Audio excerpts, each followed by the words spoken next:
Okay, just briefly, 2 words about Mensa. He became part of Earth Guardians in 2020 as regional director for Africa, and in 2022 he became the director of Africa programs. Then what Earth Guardians is and what they do, I think Mensa is going to tell us now or later. Okay, Mensa, I just leave the microphone to you, and thank you very much for being with us today. Okay, thank you very much. Nothing. Thank you very much. As Alicia said, my name is Mensa Kwami Tsedze. I'm Togolese, but I'm currently living in Senegal. I'm the project director with Earth Guardian, a global youth movement working on climate issues.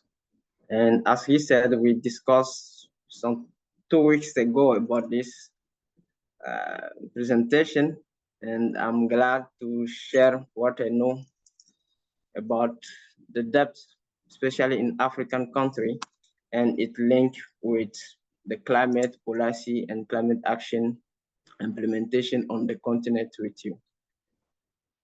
So I will try to share my screen because I have a PowerPoint presentation for that. I don't know if someone has any question before that.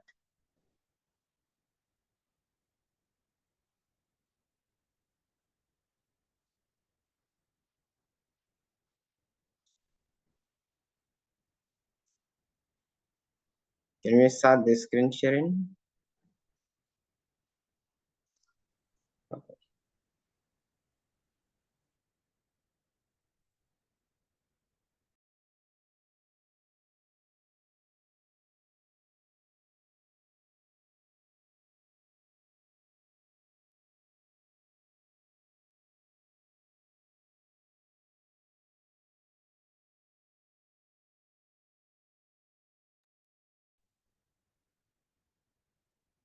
Mensa, well, now we don't see you anymore.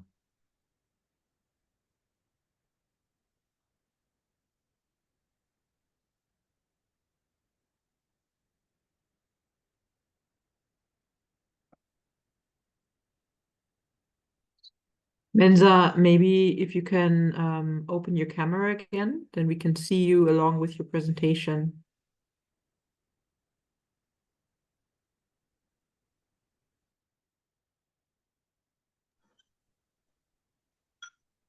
Can you see me now, please? Okay, can you see Yes. the presentation Yes. also? Okay. Okay, perfect. So my presentation will talk about the impact of public debt on climate action in Africa. So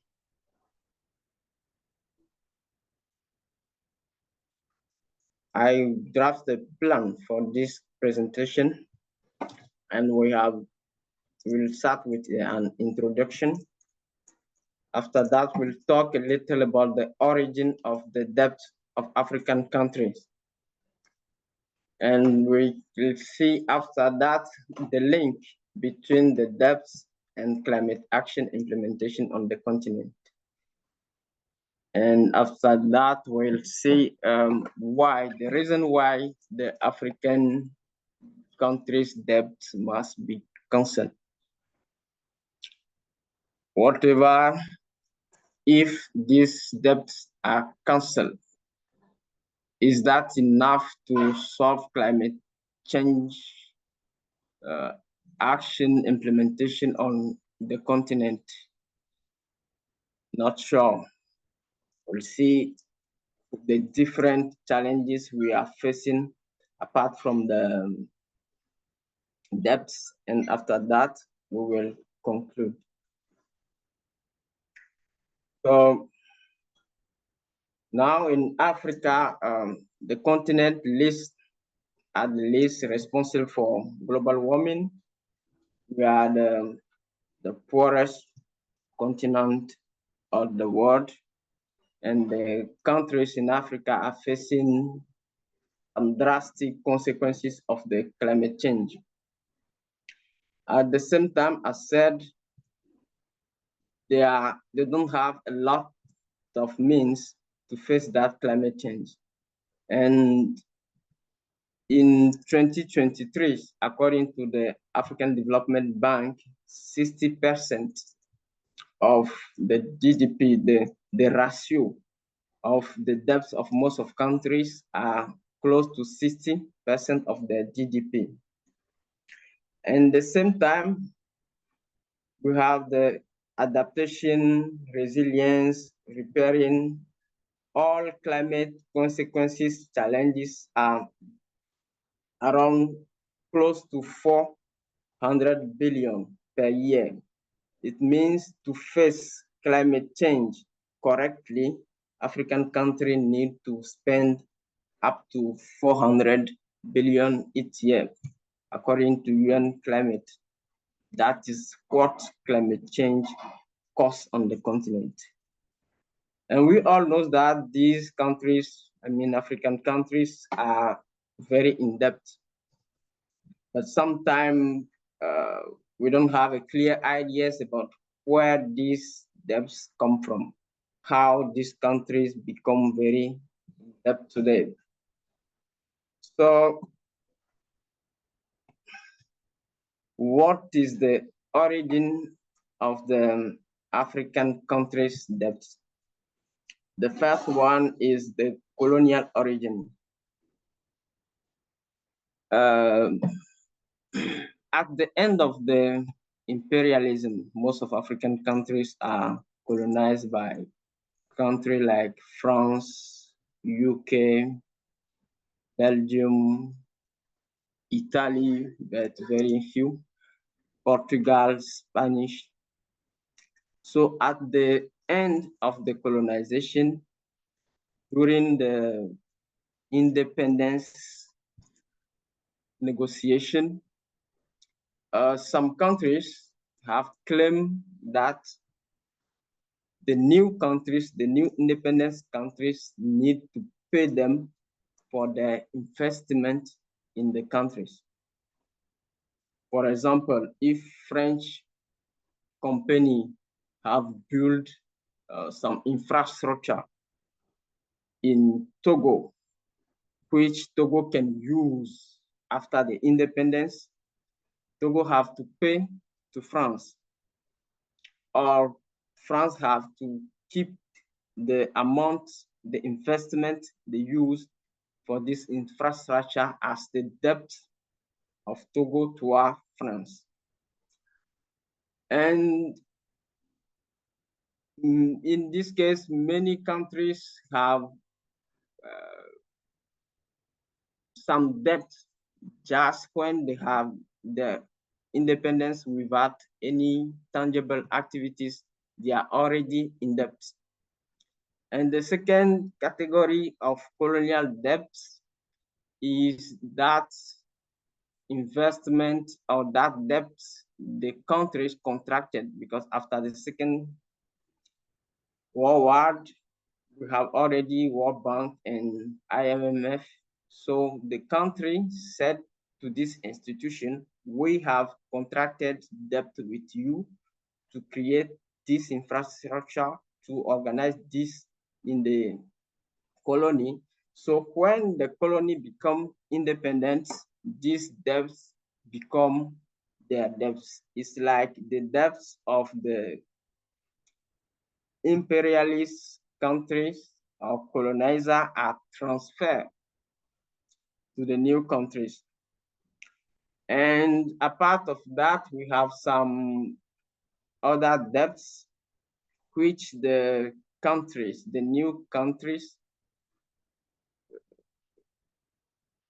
have as, we cannot say a legacy, but after the period of colonization or war against these countries, the imperialists, you can say it like that, claim to be paid.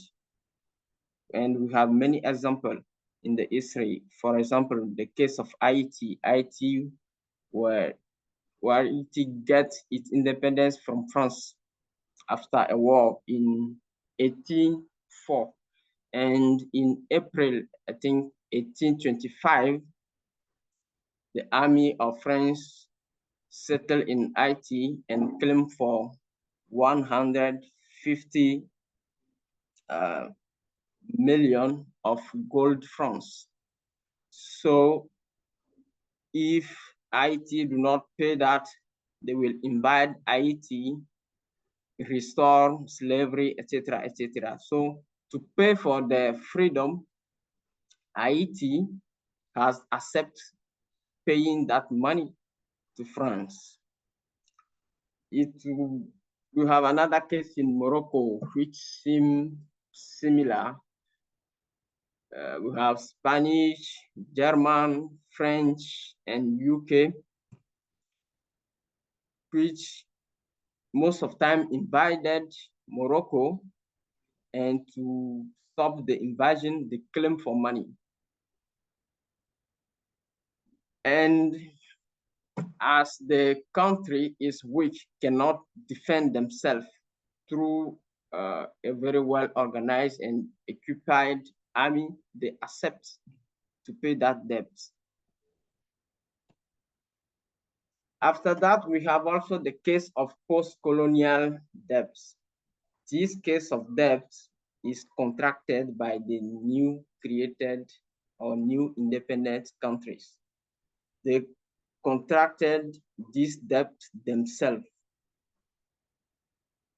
Theoretically, to develop the country, to build infrastructure, to equip the administration, to create good social conditions, etc. But what is happened later is that they are not well structured to make that debt profitable. That is where we'll see the structural challenge. The African country have a very low fiscal pressure. So the money they receive from tax revenue are not enough to cover the public expenses of our countries. If in developed countries, the fiscal pressure is around 44 or 40, it is less than 20% in most of African countries. So the tax revenue service are not able to generate enough wealth in a year to cover the need of the country. So when they have some gap to fill, they have to require for debts to complete the necessary fund. And also we have a problem with the high real interest rate. African or global South country most of time are contracting debts with a very high rate, which is not the case in developed countries. And the third point is that we have a narrow productive base. African countries or in developing countries, they are not producing enough. They are not producing what they need. They are still on the place where they are during the colonization time. They are just production, giving the raw material to the global economy. So the need to transform what they are generating, the need to produce what they are consuming, to reduce importation and to reduce exportation of foreign currency. So the debts of African country has rapidly increased during the year 1917 after the first oil shock. So in 1980, we have what called the structural adjustment. So during the structural adjustment organized by World Bank and International Monetary Fund,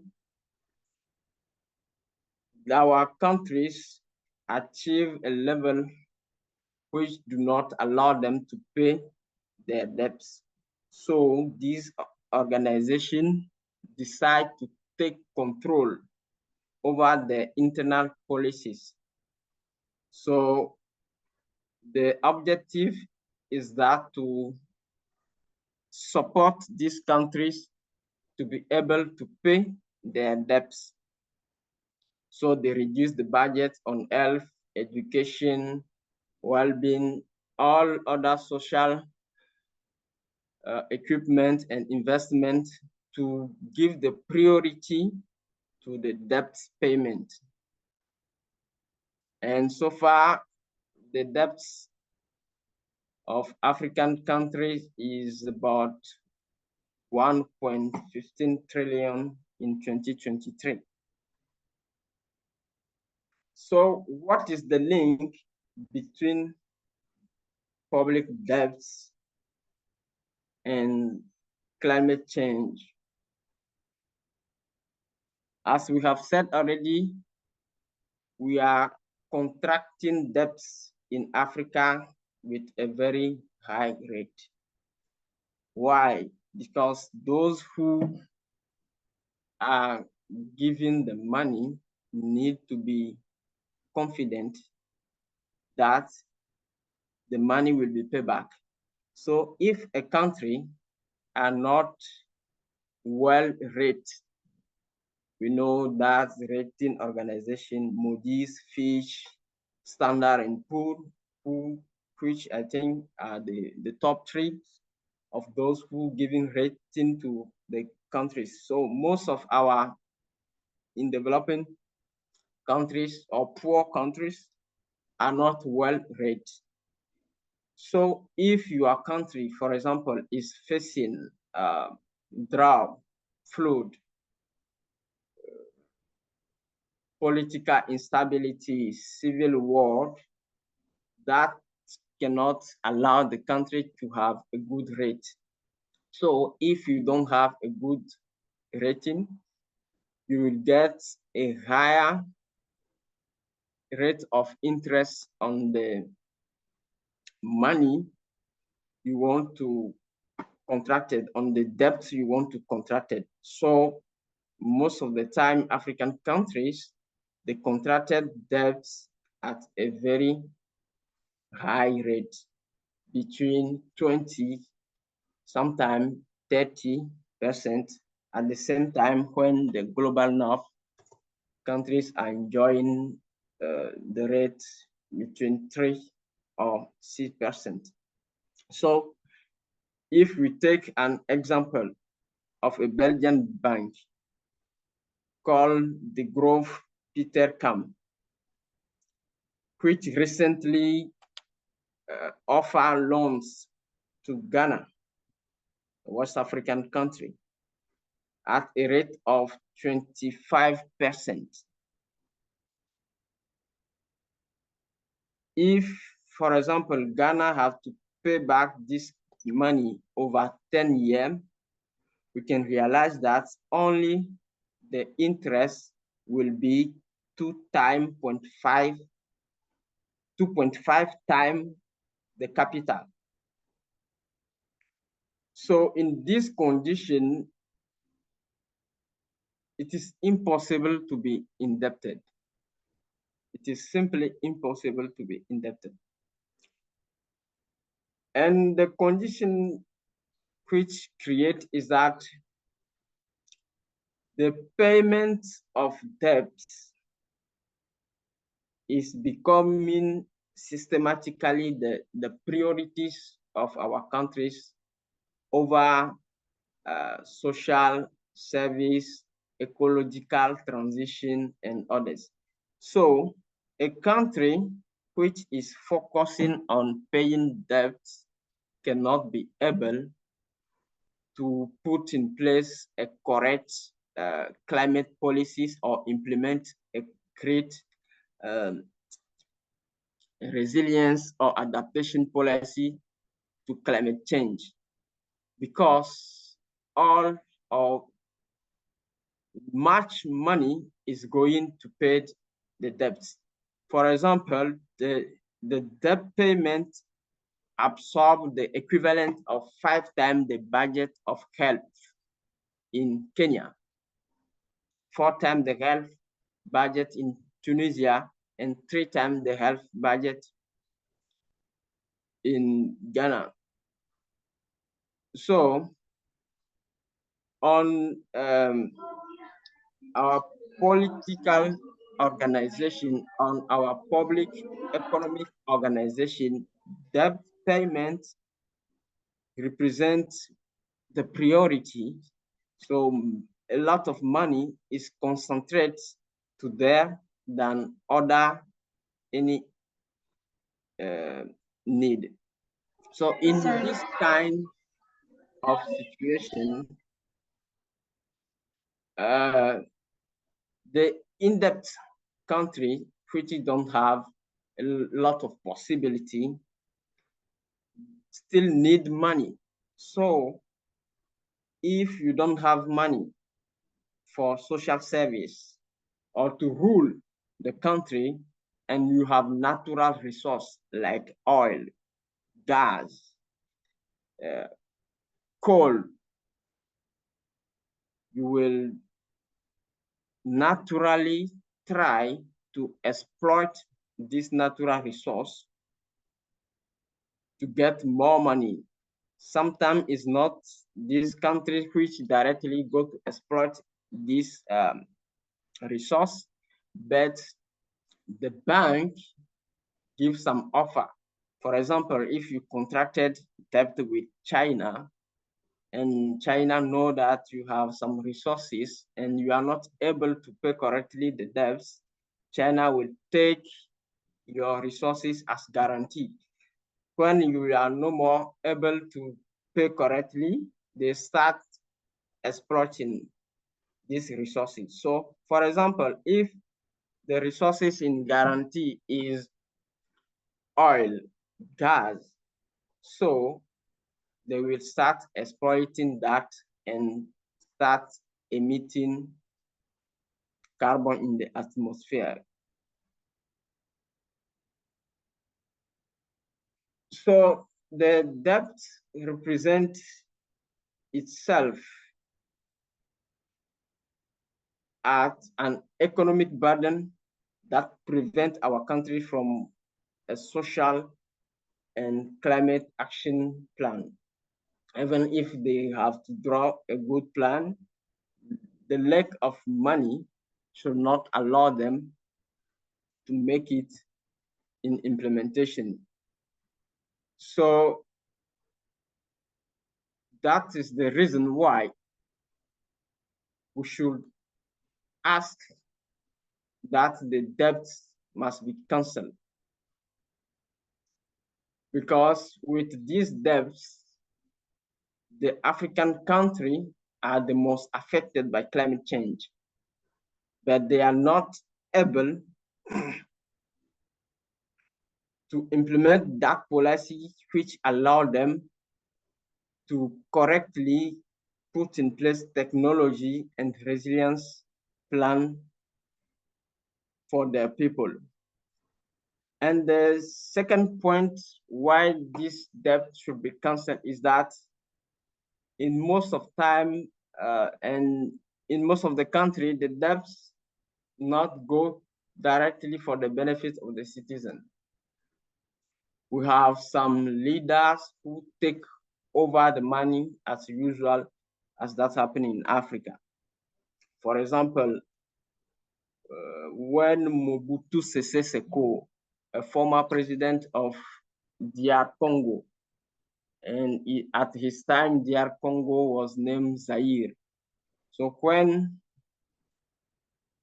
he left the power, his own wealth is around 8 billion USD.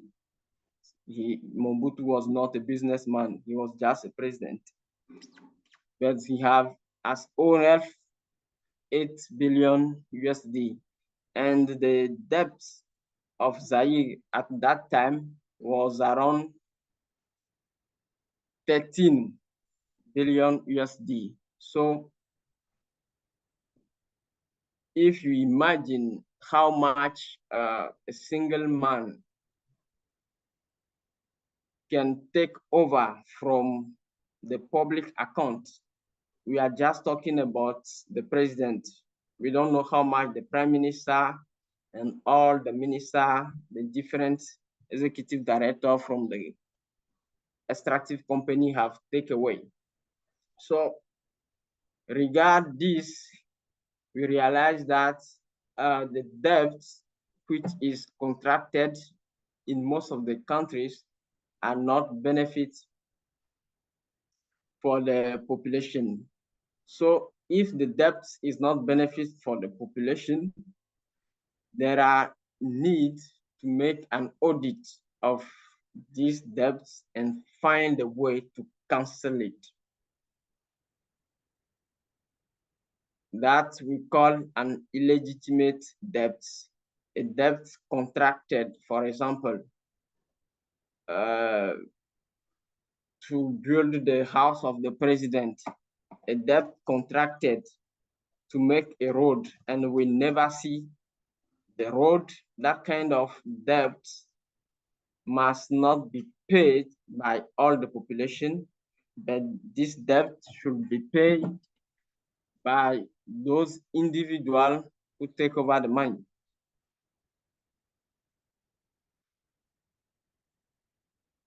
So the other reason why we think debts must be canceled is the amount of money Africa needs to face climate change, which is close to 400 billion per year.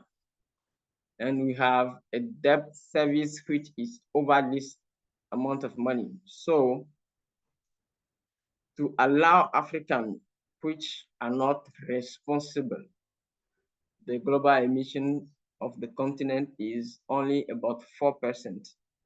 So to allow Africans which are not too much responsible of global warming to try to adapt to this climate change, we need to cancel the debts.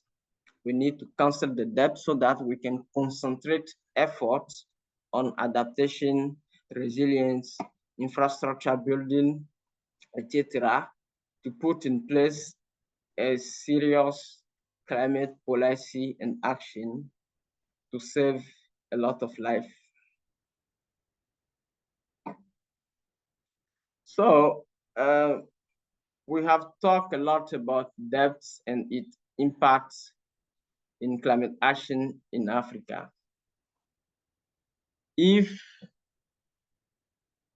But some people asking if the debt is just a tree that is hide the forest. Because in Africa, we have many more challenges than debts. If even today, all the African countries' debts are canceled, maybe within 10 or 15 years, they will achieve the same level of indebtedness. because most of the countries, most of African countries with these unsustainable debts are ruled by some corrupted leaders. We need to say it clearly. When we are talking about African debts, we don't need to put emotion over reason.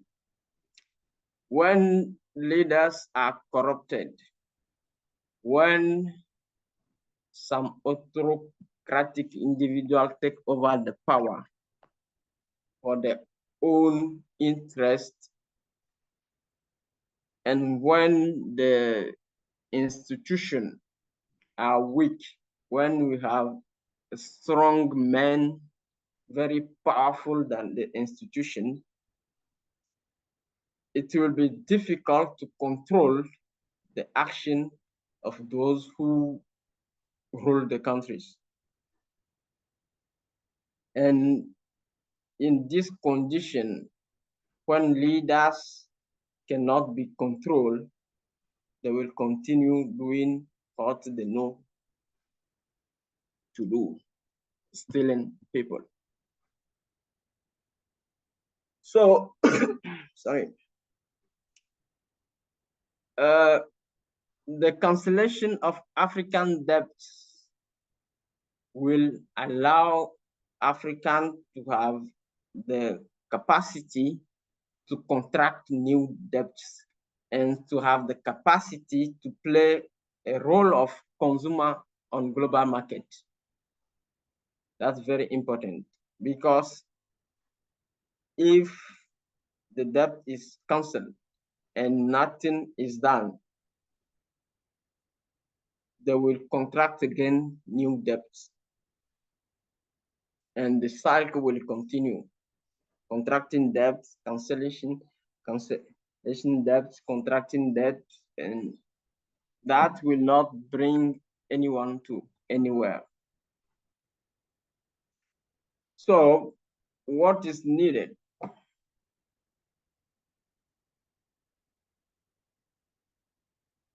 Or the reality currently is that the structure of our economy are very weak. We have deficits at every level, which need that we have to request for debt.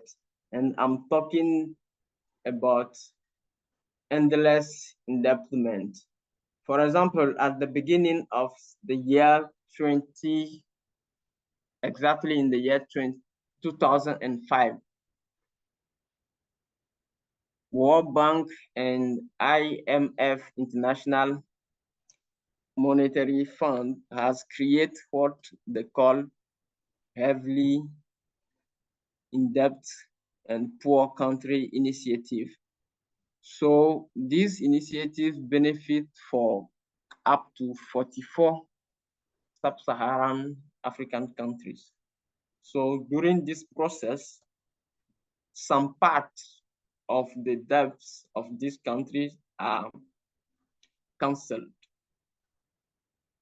For some countries, according to some criteria. So some countries have their debt cancelled up to half, sometimes 2/3, sometimes 1/3. But in 2023, if we take the example of a country, Congo, not the DRC I have talking about, we have two Congo in Africa, DRC and Congo Brazzaville. If we take the example of Congo Brazzaville have their debt cancelled up to 2/3 in 2006. And in 2023, the debt of this country is almost close to 100% of the GDP, which show that, and this country is ruled by the same person since that time, which means if the debt is cancelled, but if a good policy is not put in place, if the public account is not transparent, if the institutions are not strong enough to control the public action, nothing will change. So to avoid this endless indebtedness, there are a need to restructure the economy. African should not continue to be that countries which produce the raw material or which generate the raw material to the global market. The need to transform the raw material within the countries, the need to produce what they are consuming. And if possible, there are need to reform the economy, because, for example, in African economy on the market, sorry, on the economic market, up to 90 of economic actors are in the informal sector. Up to 90 economic actors are in the informal sector. That means these people are not paying taxes directly for what they are doing. So I'm not someone who like too much taxes, but I think making a good restructure of the economic and create opportunity for these people, show them the reason why they need to pay taxes, its advantage and others. When they will be confident that the taxes they are paying is not going to the pocket of 2 or 3 people, they will really engage in it. Africans have sometimes the solution in their hand, but bad leadership not allow to put in place what need to be done. And most of the time, this bad leadership is sponsored by the Western leaders. To conclude, I will say that breaking free from debt and climate injustice is the pathway to the prosperity for the global southern countries. While debt cancellation is a crucial step toward economic relief, it will be not useful if it is not accompanied by a comprehensive approach that addressing the line issues such as corruption, bad governance, and inadequate development policy. So to unlock the potential of this continent,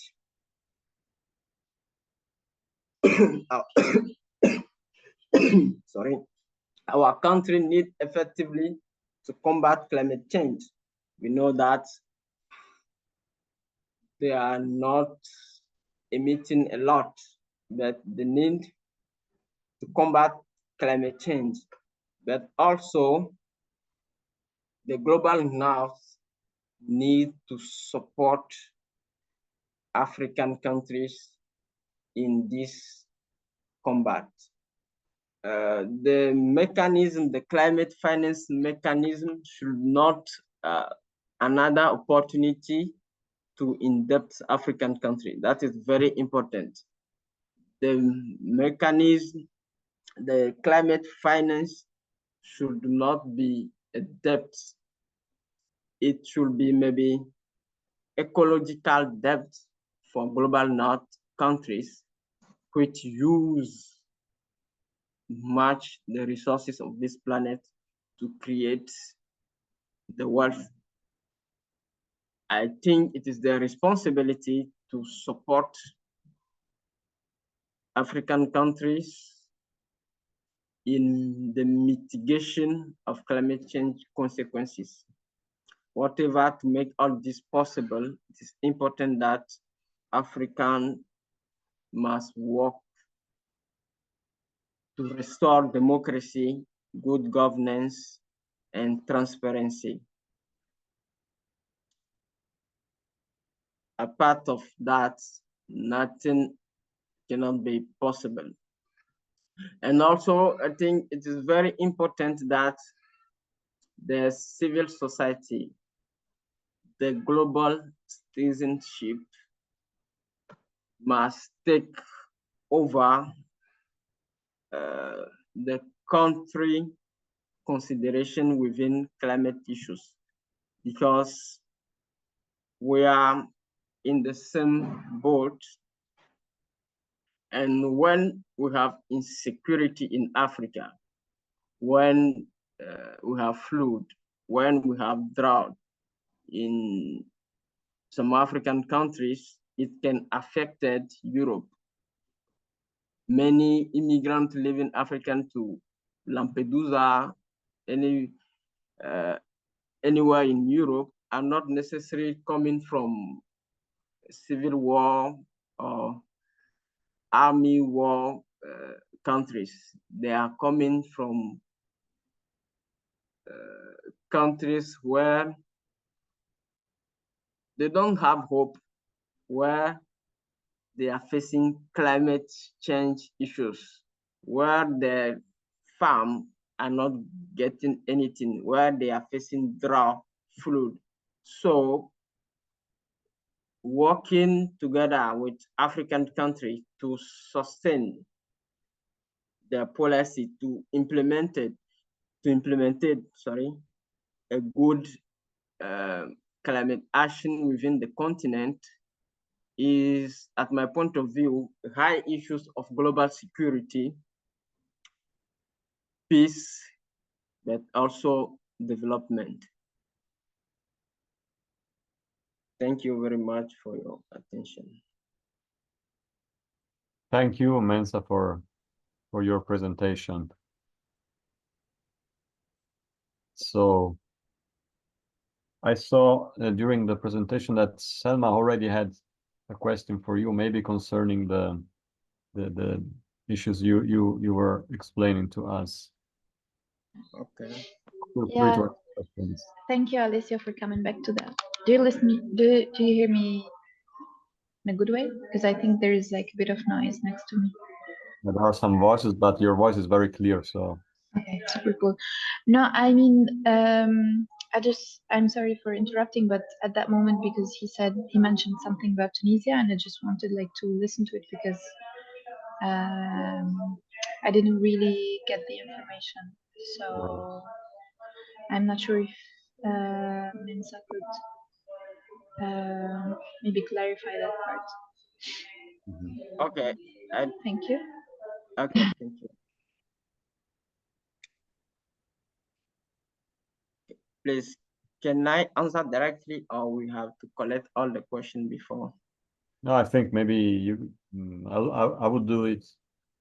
I would do like question answer if it works for you. If you prefer to collect the questions, we can collect the question and then you can. But I would okay, I think we can go question answer. Yeah. Good. Sorry. I have talked about Tunisia when I explaining the debt service in Africa. I was saying that Tunisia have its debt service amount, which is the equivalence of 4 times the budget of public health in Tunisia. So the debt service in Tunisia is 4 times which the money which is going to the health in the country. That's what I'm saying about Tunisia. Thank you. Good. Thank you for that. So some of the participants they collect some questions. So if all agree, I would go one-on-one. So Selma, Sophie, and Sylvia, right? They had questions, so maybe someone can start, and then we can alternate ourselves. Okay.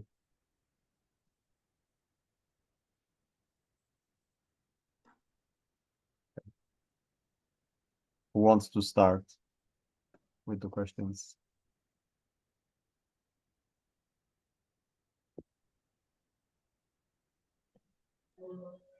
I just need a couple of minutes to just restructure my questions because Right. I wrote new ones. So maybe Okay. like 2 or 3 minutes. Thank you. Very good.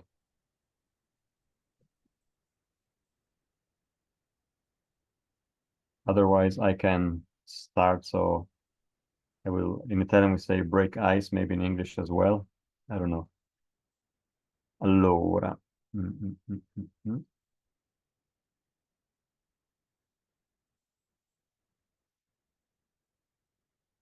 Okay, Mensa, I have a question for you to start. I don't see you anymore.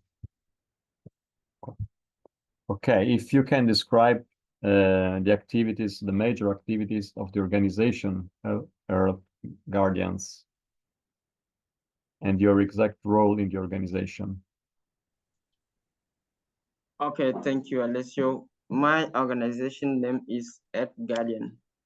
So it's based in USA, created in 1999, but I joined Earth Guardian in 2013. So I joined Earth Guardian as country representative in Togo. And 2 years later, I became the African lead. So Earth Guardian is the global youth movement.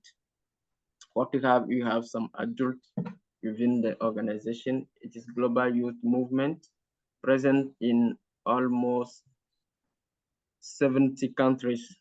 So we train and support youth crew across the planet to take action toward climate change, biodiversity protection, environmental issues, leadership, and indigenous people issues across the world. So nowadays, I'm project director within Earth Guardian. My role is to write a grant and also to supervise projects in Africa. Okay. I'm biologist. I have a master degree in ecology and ecosystem management. Thank you very much.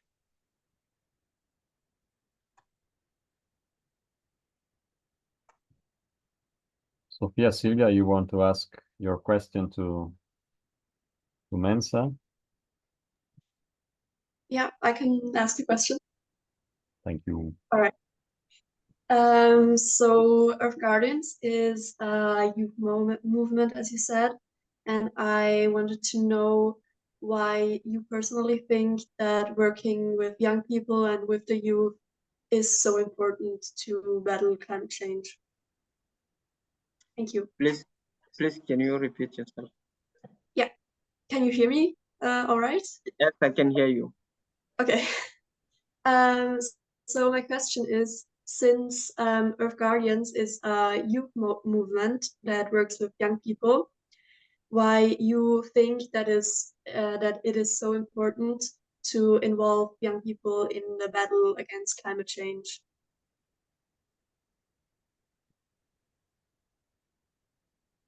Was that all right? Okay. Can I answer? Oh, okay. Thank you, Sophia, for your question. This is a very great question. At Guardian, as you said, we realize that young people are the future. And when we are talking about climate change, or when the climate change is become a global issue in 1992 at the Rio +20 conference, those who are discussing the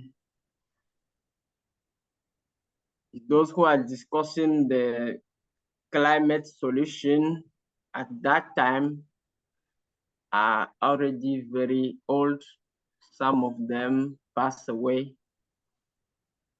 But what we have and what we need to understand is that we have the Earth is a legacy we have to give to the next generation. So young people of today need to be very active in climate issues, because within those who are living on the earth today, they are those who will be support a lasting effect of climate change with regard to the next generation. So more you are young, more you have to be confronted to climate change effect. So it is your responsibility as young people to engage in climate fight. And what we are facing and what is different when we are talking about climate change is that it is a global issue. Climate change is a global issue that have nothing with your ideology, that have nothing with your economical behavior. All the globe, all the earth will be affected. So if you are from northern, if you are from southern, that is not an issue. We will be all affected. That is the reason why we all need to be engaged into climate change. So at Earth Guardian, we are supporting young people as we can to be a flag bearer of climate action wherever they are. Thank you. Thank you.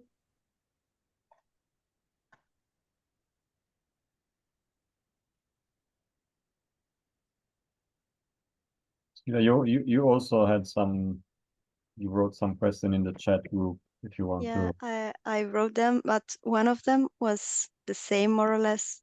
I would like to ask what we can do from here. I mean, since I've heard what you explained, the first question that came to my mind is, okay, but what from here I can do? Yeah, as a young scientist, as a young researcher, what I can do as a young activist. But more or less you have already responded to this question. I don't know if you want to add something.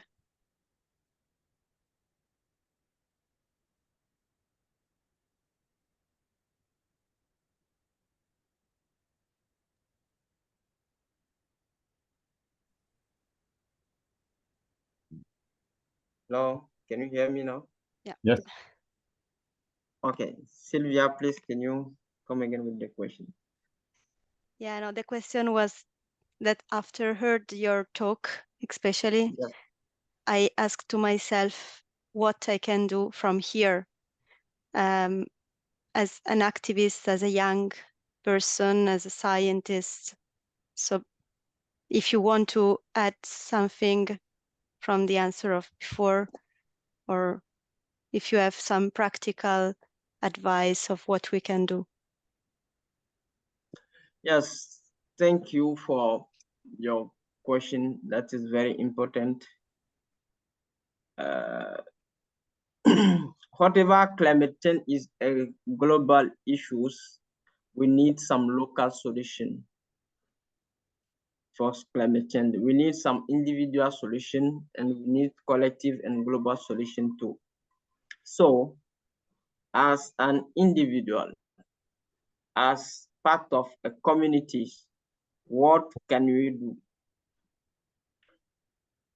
It is important to win the war against climate change. It is important that we have some people who share the same mindset. We need to aware people, we need to sensitize people about climate change. Many people still don't believe in climate change. I have watched a video, a documentary video from a Switzerland television yesterday. I realized that big oil companies still deny climate change. So as citizens of the world, we need to make awareness. We need to discuss with people in our direct environment to talk about some climate issues with them. As scientific, that is very good to bring some scientific response to award these people. For example, with Earth Guardian at my level, since 2 years, I started using geomatic remote sensing to explain deforestation to people in their reality. We are using satellite image to show them how deforestation is in their locality, how the temperature is rising. So as scientists, we need to use all the scientific tool we have to provide awareness to our communities. But as I have just talked about the depths, we need also to move from our local area to a bigger level, a global level. We need to be in contact with different organizations, youth organizations from global south, from other countries, even in the north, so that, 1 second, I will charge my battery.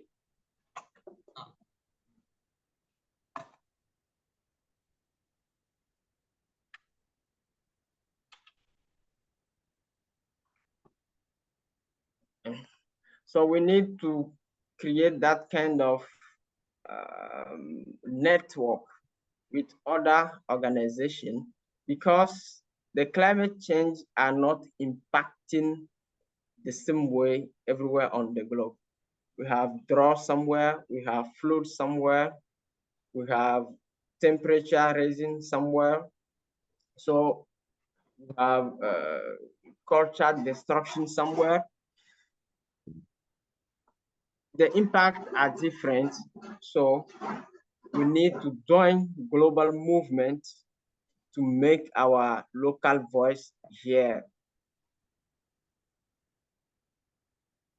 And for example, we can take advantage on opportunities like the global conferences, youth conferences on climate change, LCOI, even UNFCCC, climate change conference parties, and join different movements, youth movements, for action together, thinking together, sharing some position, coming out with petition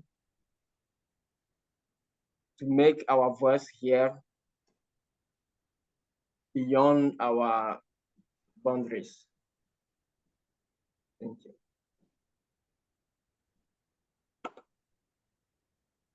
Thank you, Mensa. Now it's Salma's turn then. Please, Salma. Thank you. So my question would be, what other decolonial practices you think maybe should go hand in hand with canceling debts, like other forms of maybe individual practices that, because I see also that you have also like through the articles that you wrote, like you have an emphasis on the potential that the young generation have. So maybe if you have like an idea in mind, maybe strategies, methods, some practices, especially I think, yeah, like decolonial practices that young people in the different countries in Africa could work on and practice more, maybe through associations or like different forms of, yeah, activism. Okay, thank you for the question. The colonial action are something which make a great effort on the ground. But me, someone who is working in Africa many time ago, I realized that the civic space in Africa specifically is very restrained. To be clear, in many African countries, we don't have the possibility even to organize meeting. Like where I come from in Togo, organizing meeting, public meeting is not possible nowadays. And even political parties from the opposition are not allowed to organize meeting, public meeting. So in this kind of condition, it's becoming difficult for people to be listened. But we have another powerful tool, social networks. We have internet. We have to use VPN if needed to make ourselves hear, because we cannot quit the fight just because some individual don't want to make it at some place. So the decolonization action have to be continued, but we need to adapt it to any local context. Yeah.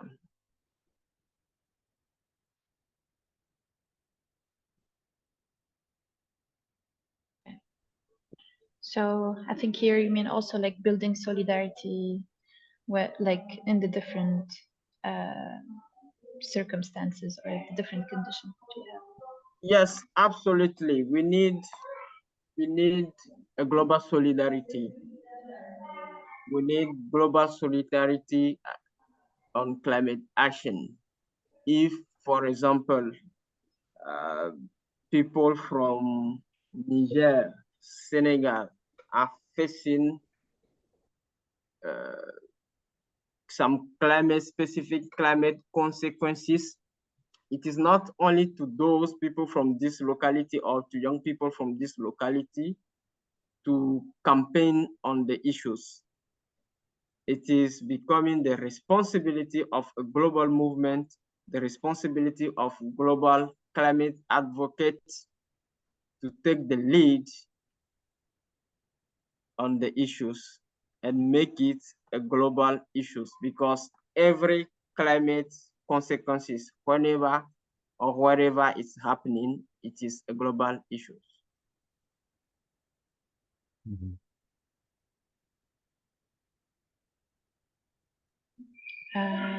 Okay, thank you. Can I ask my other question? Thank Yeah.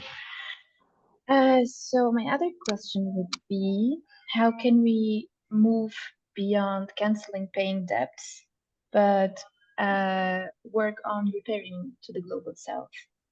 So it goes beyond more, it goes beyond canceling the debts and not paying these debts, but actually the global north repair or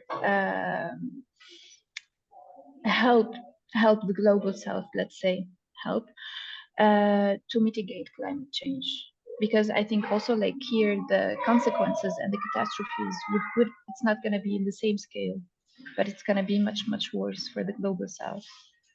And how can we maybe go beyond that? Like how can we, not even on the, let's say, the governmental level, but maybe also like through maybe like social networks and work in like organizations from the two globes. Okay, thank you for the question. It is clear we always say that Africa need to be support for climate change. That is true. Africa need to be support because Africa is not emitting a lot, but are facing a lot of consequences. That is the reason why Africa need to be supported. But the other issues is that Africa should not be supported blindlessly, because even if the debt is cancelled, as I said, there are no guarantee that if the money is put in on the hand of the wrong people, the work will be done. That is the problem. So, at my point of view, that is very personal, is that we cannot take climate change solution from good governance. We cannot take climate change from the culture of transparency. That means to be effective, to have good solution if the debt is cancelled. Okay, if the debt is cancelled, it is necessary that we have people in Africa which are ready to be transparent in everything, so that we can get the solution for which we all are fighting for. So beyond debt cancellation, as you said, there are necessity to promote this culture of accountability, transparency, democracy, good governance. Because after many time, if the debt is cancelled 10 or 15 times later, we maybe come back to the same places and asking to cancel the debt if we don't have the right person at the right place to lead correctly the politics. So, as I said, we are young people, and through the solidarity between Europe and Africa, for example, this culture, can be nurtured. This culture of governance, good governance, democracy can be promoted, so that the next generation of leaders in Africa at least can be more, at least can be different from what we have today. Yes, and saying that, I'm not saying also that all African countries are the same. No, we have 55 countries according to African Union and 54 according to United Nations. So every African country has its own problem. Yeah, all the leaders in Africa are not corrupted. No.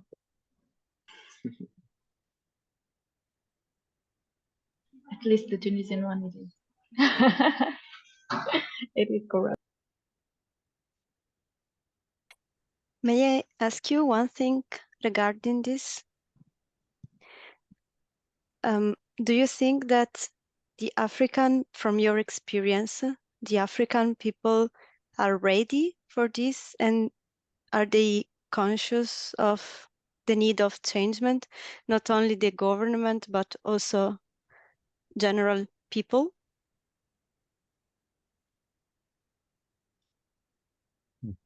Yes, of course. African are conscious. African are ready to make the change. The simple difference is that some people in some countries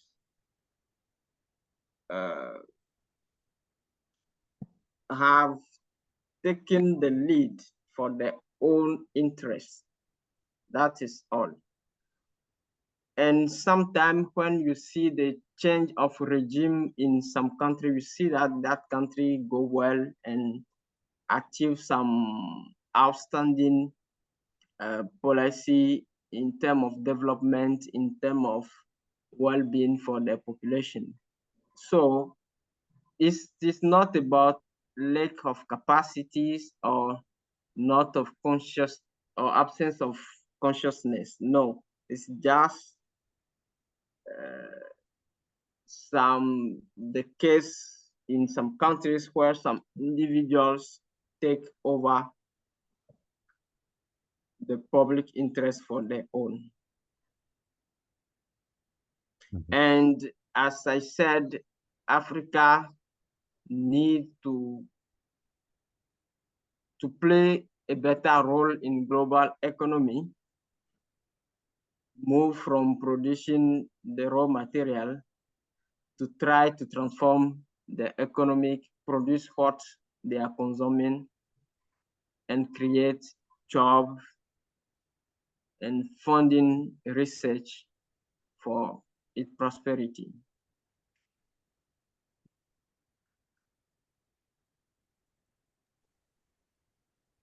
Could Right. I ask another question? Sorry. No, is that okay? Or does someone else want to ask? Okay. So I'm really interested in the involvement of young people, and in my social circle, I have noticed that a lot of young people feel this kind of resignation and towards climate action and being active in climate activism. So Earth Guardians and your organization is able to mobilize a lot of young people globally.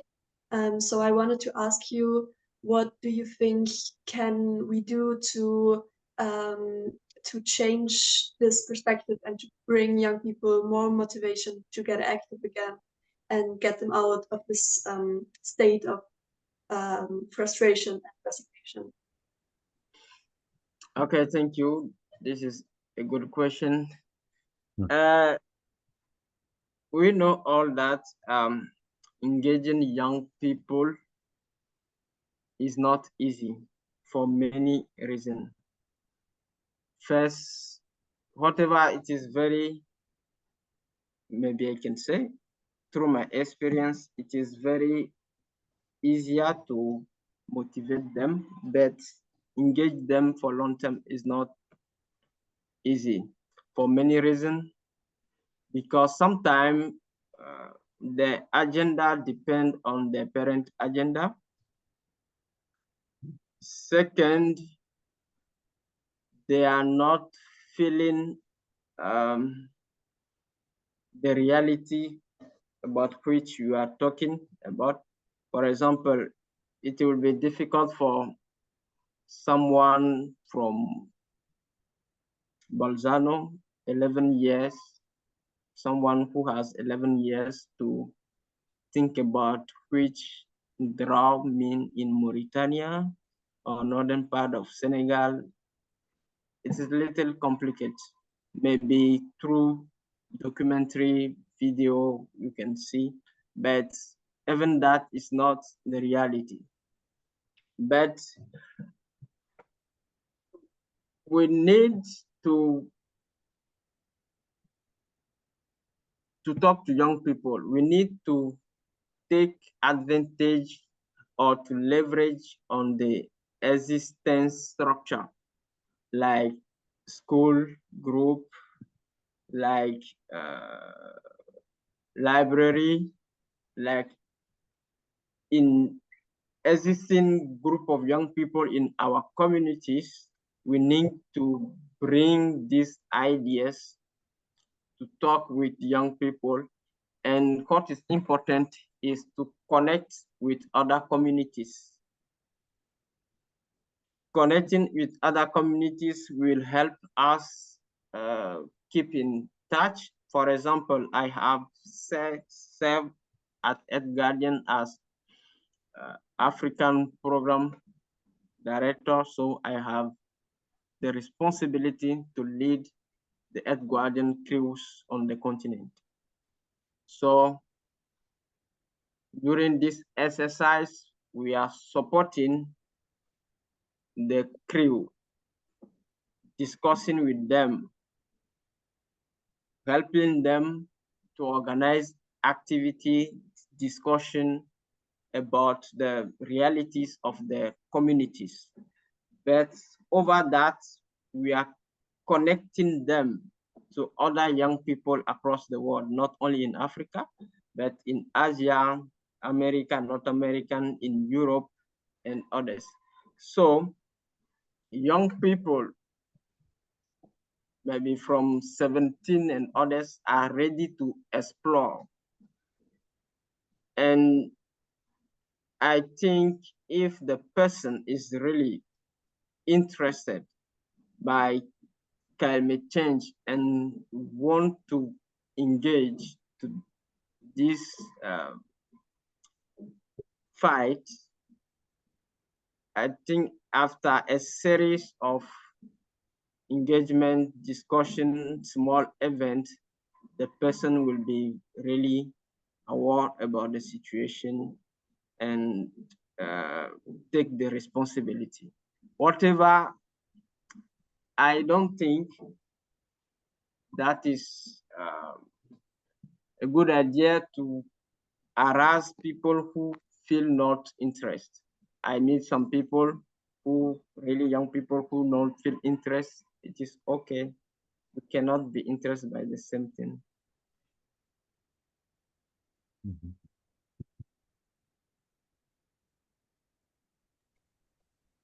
I don't know if we still have time for last two questions. Yeah, I think so. We started 10 minutes late, so maybe we can take. Okay, so many Yeah. questions. So thank you very much, Mensa, for your presentation. It was really interesting for me. And yeah, also tackling the topic of climate change, climate action from another perspective, the perspective of international finance, I think is really interesting and necessary. And for this reason, I would like to ask you, what are your expectations for the next Conference of Parties in Baku? So it is said that the main focus will be finance. And also second questions, also regarding international climate finance. What's your point of view on the loss and damage fund that is still under the World Bank? So as you said, also some rotten mechanism of promoting development for developing countries, but still we are, so we rely on the World Bank and on this model. So what's your point of view? Thank you.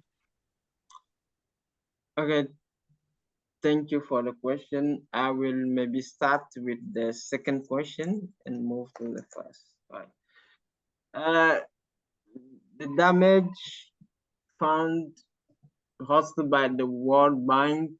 Many people, particularly in Africa, contest this approach because they think that the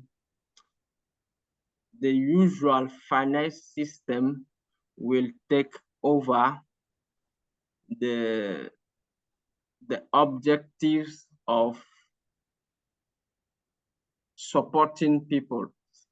That means the wish of African countries is not to have this fund as an additional debt which they have to contracted, but as I said in my presentation, this is supposed to be for them, they want that to be a compensation of what they have faced from climate change.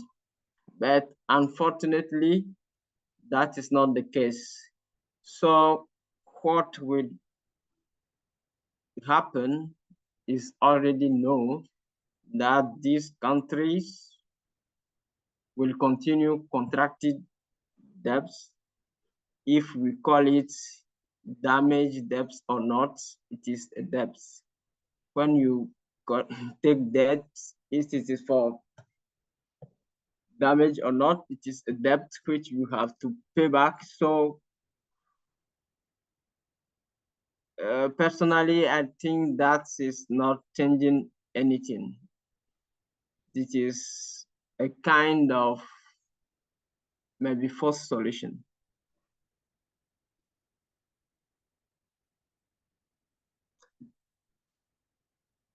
And the first question, can you remind me? Yeah, your expectation for this new conference in Baku. The expectation from new conference in Baku. In 2015, we were very hopeful after the Paris Agreement. We were very hopeful about what the future will be for the climate issues. But unfortunately, we are seeing a series of COP which look like the same, with a lot of promises, with nothing as implementation. The need of African countries for damage and loss is around 400 billion as said, but even the 100 billion promised by the developed countries is not achieved. And even in the 100 billion, I think they achieve up to 20. If I'm not sure about the data, but even this 20 is not a donation. More than the half is about a debt. So I'm not really enthusiastic to see a solution coming from Baku.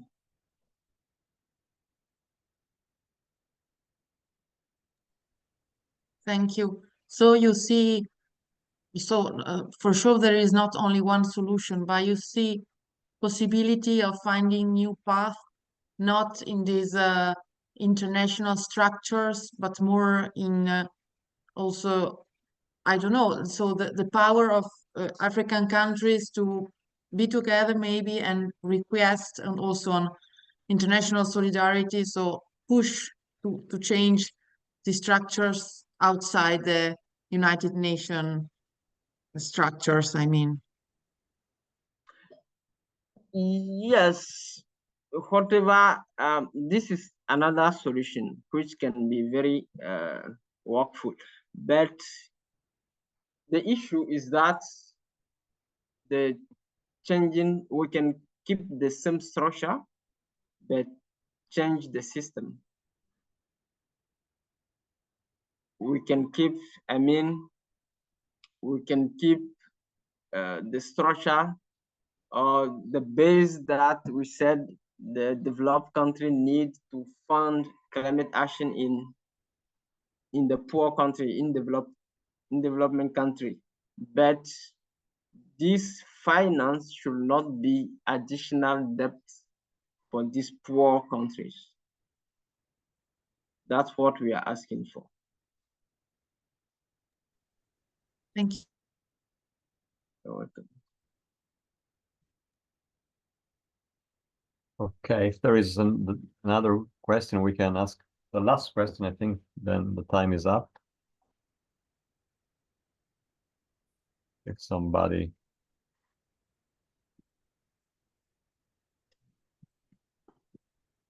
Mensa, we have a question in the chat. If it's possible to stay in contact with you even after our meeting, maybe there will be some question that comes to our mind later, and maybe we can collect them and ask you via send you an email with the other questions, if that's possible. I will put my email in the chat. I can add my WhatsApp. Very good. Thank you very much. You're welcome. Okay. So I think we can think about this meeting, and maybe we will have, I'm sure we will have even more questions to ask you. Okay. So thank you for the time. Thank you for your presentation. Thank you for your availability and for the Thank you all. And then we are going to write articles about we'll see which format, so interview or another kind of articles, maybe even more, and then we'll share it with you. All right. Okay. Thank you. Thank you. Thank you very much for making this happen. Thank you. And Thank you very much. Thank you, Mensa. It was Thank great. you. You're Thank you all. welcome. See you next week on Tuesday with all the group. Yeah, absolutely. Bye. Bye. Bye-bye. Bye-bye.